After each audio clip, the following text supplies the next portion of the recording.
mga kamas, welcome back sa ating YouTube channel. Good morning sa inyong lahat mga kamas. For today's vlog ay maaga pong nagkukumpra si Palangga ng isdang Blue Marlin.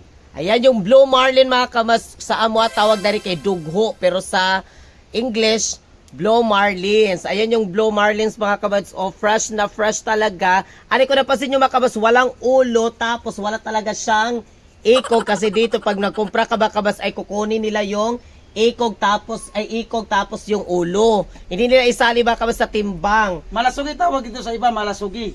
Ay mo ning malasugi lang? Masugi. Ah, ito pala yung malasugi? Mm. Or iba yung malasugi? Malasugi ito. Mo gini malasugi? Mm. Ah, pero mga kabas, ito talaga is Blue Marlins. Blue Marlins talaga ito. Ano itawag mo sa Blue Marlins? Kasi blue. Blue siya. Ayan mga kabas, nagkumpra si Palangga ng Blue Marlins. And then, meron din dito mga kabas na mga isdang. Isdang matambaka. Ayan o. Pares na kuha ng Blue Marlin. Isdang matambaka. Yan. Meron din dito isdang matambaka.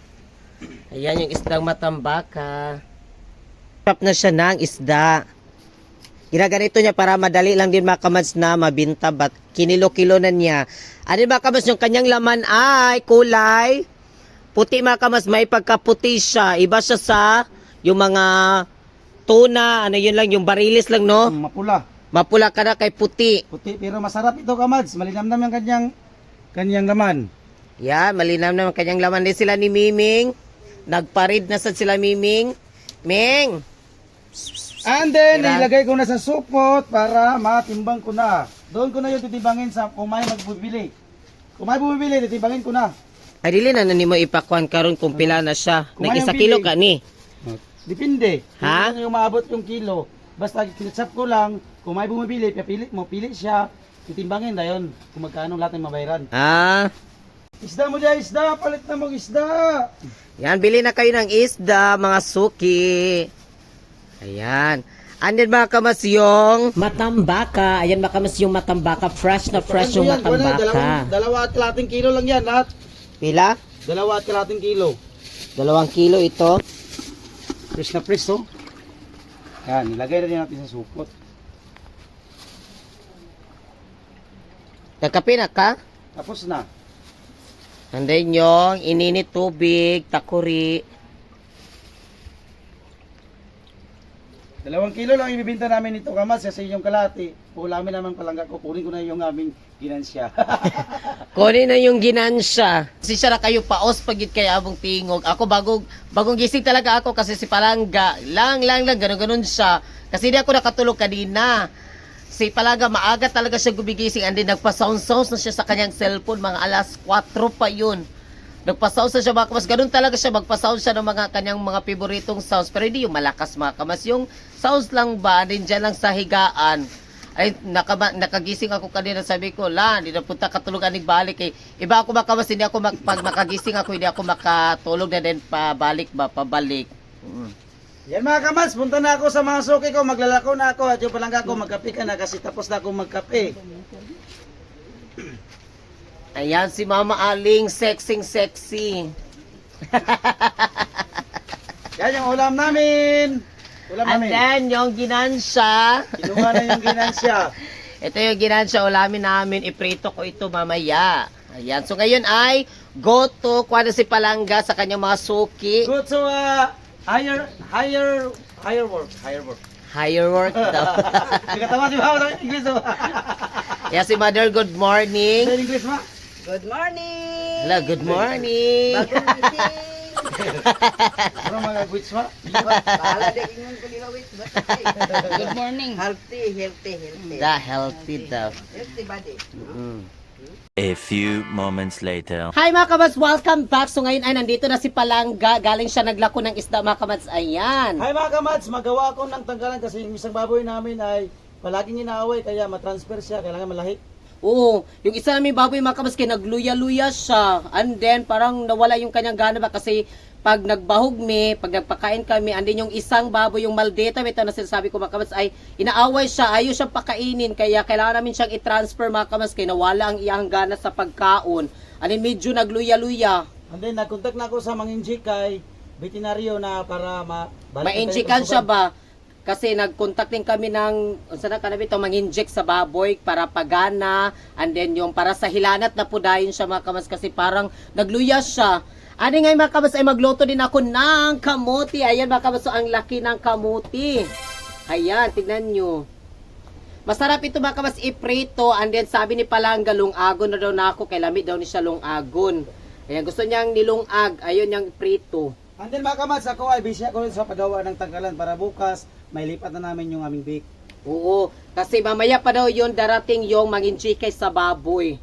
Ayan mga kamats, yung kamuti, magluto tayo nito. Tingnan nyo dito mga kamats, oh.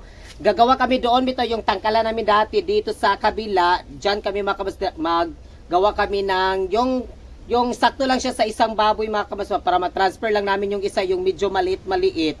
Kasi Palangga, nagmasa-masa na siya dito. Dito mga kabas, yung isang baboy namin, nagluyas siya. Nawala ang kanyang gana. Tingnan nyo, oh, palagi lang siya nakahiga. And then itong isa, muning baskog kaayo nga maldita, oh. Maldita, maguni siya. Permi niya awayon ba? Yung isa, oh, nagluyas siya, kay permi siya kabunog. Pag kumakain to siya mga kamas yun, pag kumakain siya, ayaw niya pakainin ito. Inaaway siya. Adi dito kami gagawa mga kamats ng isa pang tangkalan. Kani kay dingding naman siya para madali lang. Dito kami mga kamats, gagawa kami dito. Kanang igo-igo rapod sa iyaha nga maigo siya ba. Tignan nyo, oh. Di.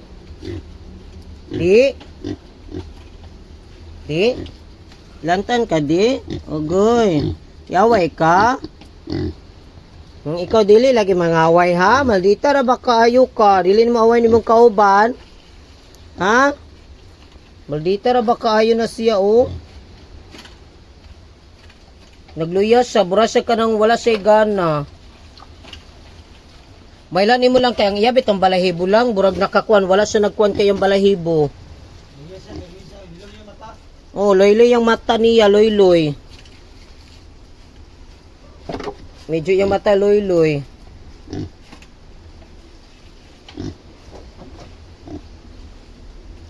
And then ilang bahog wala nila kan mga kabats, oh. Kakausik ra ang bahog kay wato, hindi siya kumakain. Hindi siya kumakain.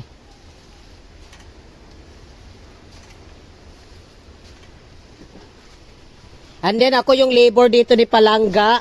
Magluto muna ako ng kamote. And then magtulong na din ako ni Palangga sa kanyang paggawa ng tangkalan. Kamote, takloban na natin.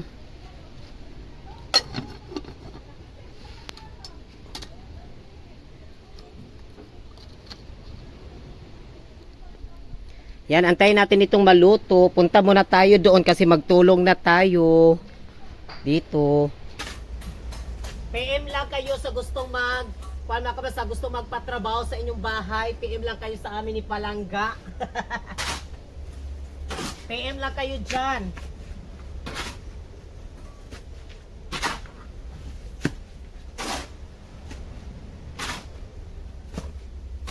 Ako yung taga-mix dito mga kabas, ni si Palangga, yung taga-file doon. Ayan, nag-start na siya doon mag-file ng halublock.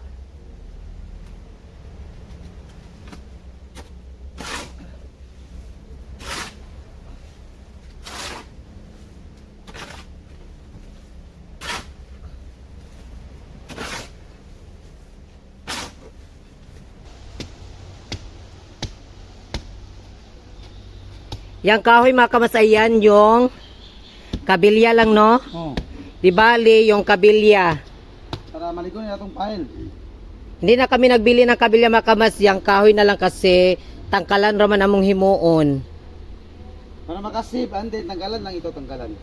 O tangkalan ra. Pagamitin na namin dito mga kamas, yung mga bato, pag magamit na namin dito talaga na area kasi doon, oh, malapit na yun bumigay yung doon. Diyan mga kamas, pon, magamit ni namo diri mga kamas, amura ni siyang gamiton dito. Gubaon naman gyapon namo ning tangkalan, amo na po ni siyang gubaon. Libor, Ha? binasa. Ay, wala na palang pangmasa.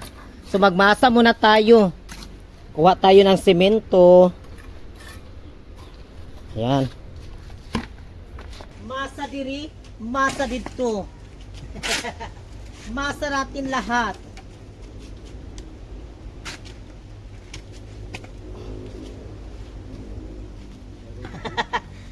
Ha?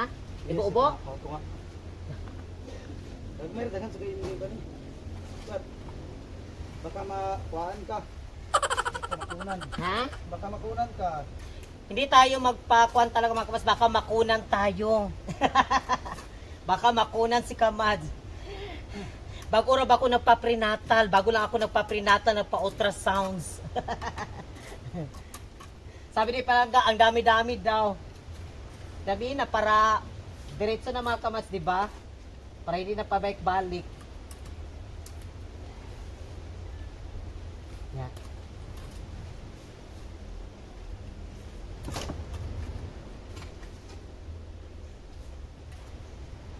Pa? Wala kang pangkuan, kabilya. Kung walang kabilya mga kamas, pwede yung kahoy or yung kawayan. Pero kung sa bahay, hindi siya pwede mga kamas yung Kabilya. bahay or may gagawin ka talaga yung mga diskanso, parang ganon, and then, pero kung takal-takalan lang, yung maliit na tangkalan, pwede lang yung kawayan, tapos ganito. Basta yung pagsiminto din mga kamas yung Sulit. oh, dapat solid lang yung pagsiminto para hindi lang din siya magkuhan. Pero kung hindi talaga siya pwede yan siya yung sa bahay, yung mga ganun. Walang siya pang tangkalan ra. I-mix pa nila. Oo. Tubig. Ayaw kayo basa ah. Ha? Ayaw kayo basa ah. Dili kayo? Sakto kinakaluwag mga kamads, isang baboy. Para sa katong isa.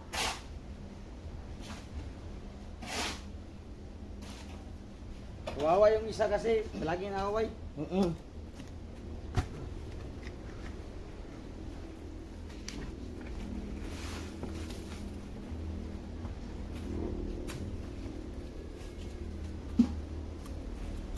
Finally mga kamas ay natapos na po yung ating ginawang tangkalan pero hindi pa siya pwede mga kamas i-transfer kasi basa pa yung ating sahig.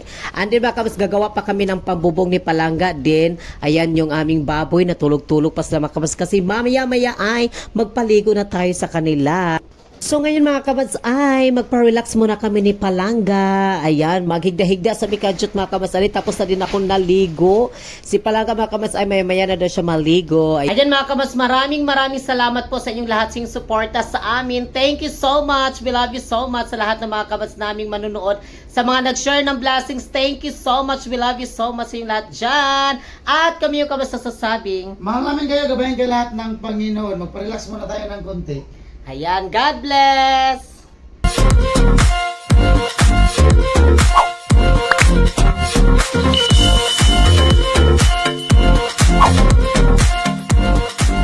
Be a Commands. Subscribe now.